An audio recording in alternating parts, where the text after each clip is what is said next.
Mayong aga sa kanang pamatino dito sa Bombo Ridge. Opo, salamat gid. RD sa imong time sa Bambo Radio Corona daw Subong. Ma-update kami, sir, kumusta? Ano ang aton sining nga mga nakahanay man diri sa Region 12 and line karon sining mga bulig nga aton nga igahatag particularly sa mga first no nga ma-strike gid sining apektado sa padan nga pagsaka sa produkto nga petrolyo, particularly ang aton nga transport sector. Kamo siguro ang nag-monitor no sa radio, sa social media sa mga declare nga mga hinabang nga ihatag sa mga especially sa mga driver o transport sector.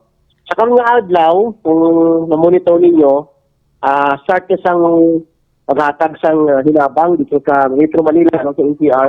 Kaya dito ang pilot area sang ihatag na assistance para sa mga drivers. No? So ang unang target sini, ang mga tricycle drivers, registered tricycle drivers dito sa NCR. At eventually, magsunod ang mga ibang pa nga mga transport, mga drivers no, sa transport sector. Ang pagdamo nga pamangkot, ang ano pala ang pinahimo sa mga regional officials, especially sa Region 12. Sa karon wala pa si panaog mando para sa amon para maghatag. No? Dahil ini siya, pilot pa lang si Chess dito sa NCR, kailangan isang pundo, kailangan isang guidelines para ma-implement natin. Pero sa karon nag-coordinate kita sa mga naigo ng ahensya para sa pagkuha sa mga datos, mga pila bala, apektado sini ng mga drivers, ng operators, para panghara na siyang guidelines, meron na siyang mando sa aton, paspas ang atong paghatag sa hinabang. Okay. Pero sa imo sini nga panglantaw no, specifically paano ang listing sini kung may mga distribution na RD maghalin gihapon sa tagsa ka LGU po. Kung basihan natin ang pilot dito sa Metro Manila, ang listing halin sa mga tricycle driver, halin na si LGU, kaya ang LGU man naghatag sa franchise no, para sa mga tricycle driver. Ang listahan naman sa ibang mga transport like jeep, taxi, halin ina sa LTFRB, kaya dito sila nagkuha sa franchise nila o franchise nila. Ang ibang pang apektado, may harap yung ibang apektado nga pwede endorse sa ibang agency no, sa DSWD para tagaan sa hinabang. Okay. Oo, so ang matabo sila once may ara na go signal, preferably no daw ginapadali man ni Pangulong Marcos, hopefully no mga subong semana, dason semana, ano ang possible expectation mo man po, sir? Diri sa aton region? region? Hindi magdugay, no? Kay tanawon lang din natin, hindi man pwede abi nga mag-go nationwide pa dayon. Kaya natin mabalaan ng mga detalye sila, no? Kaya mga request, basi karong kag mapalpak sa Metro Manila, damo instead yung makatabang kita, nakapahatag pa kita sa dako nga problema dito sa sektor. So tanawon na natin dalagan sa Metro Manila, ano din ang nami, pag eventually manaog kita sa mga provinces no, sa region. Ako nagatuo nga mahatag din kay tanan apektado man no, hindi man lang sa Metro Manila, apektado man talaga drivers no. So hulat-hulat lang sila, eventually mahatag din kay balaan mo sa AIC kung sa na charge no, assistance for individual in crisis situation.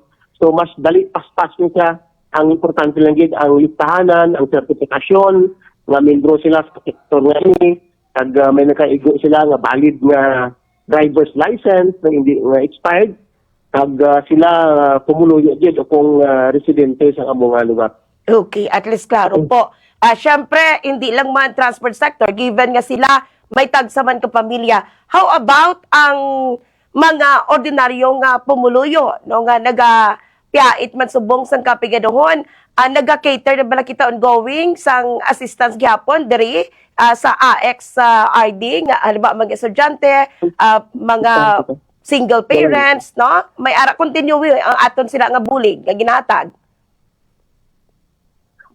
Actually, as we speak, no, ara kita karon dito sa Columbio kung ibang mga lugar, yesterday ara kita sa Tupi, kag sa Lutayan, kag sa Itilan, Tabakan, Arakan. Kanang hatag kita sa walang gutom program gani, kung nabatian mo ni siya, ini sa assistance para sa mga membro sa mga food brigade nga sektor, no? Nga wala si makaon, nga wala masunod dito sa 40 sa 200 pamilyang Pilipino. Amo ni siya ang mga dito bala sa in-between bala, na wala man masunod sa listahan, hindi mo gid sila damo nga kwarta nga makasurvive. So nasunod sila sa walang gutom program, naghatag ini 3,000 kada bulan in forms of in kind, no, nga food, pagkaon gid, hindi kwarta.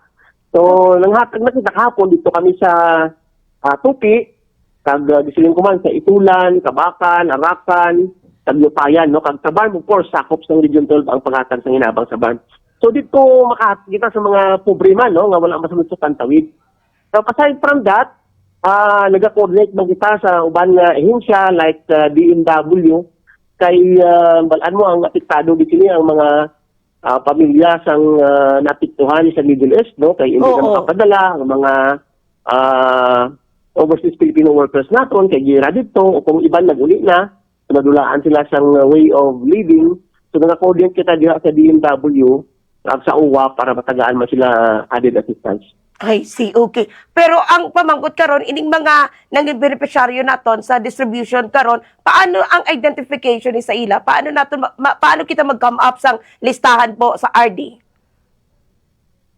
Nahambal ko kayo na para dito sa financial assistance para sa driver, ang listahan na sa tricycle halin sa LGU, ang iban ng mga sektor halin sa LTFRD or DOTR, ang para sa walang gutom may listahan ng tadaan sila, no, nga nag-agi na sa survey. Ang para sa overseas Filipino workers, alin nila sa UWA o kung sa DMW.